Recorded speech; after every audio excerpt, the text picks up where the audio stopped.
এমকে audio news audio splitter আছে, মানে distributor দুটো ইনপুট 10টা আউটপুট আছে, মানে 10টা 20টা আউটপুট পাবে। এই চ্যানেলটা থেকে 10টা মানে 5টা মেশিন চলবে, এই চ্যানেলটা থেকে 5টা মেশিন চলবে যদি স্টিরিও মেশিন হয়। যদি মোনো মেশিন হয় তাহলে টোটাল 20খানা মেশিন চলবে।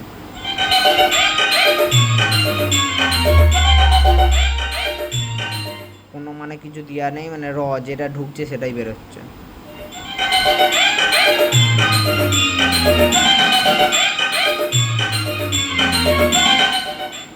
এটা দুটো 3 ইঞ্চি স্পিকার বাজছে, এটাতে দুটো সুইটনের স্পিকার আছে।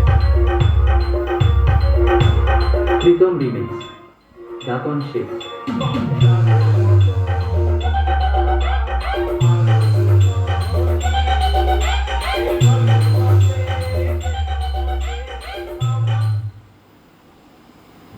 এটা হচ্ছে মানে অডিও ইনপুটের ভলিউম, মানে মাস্টার এই 5টার মাস্টার এই একটা, এটা 5টার মাস্টার এই একটা।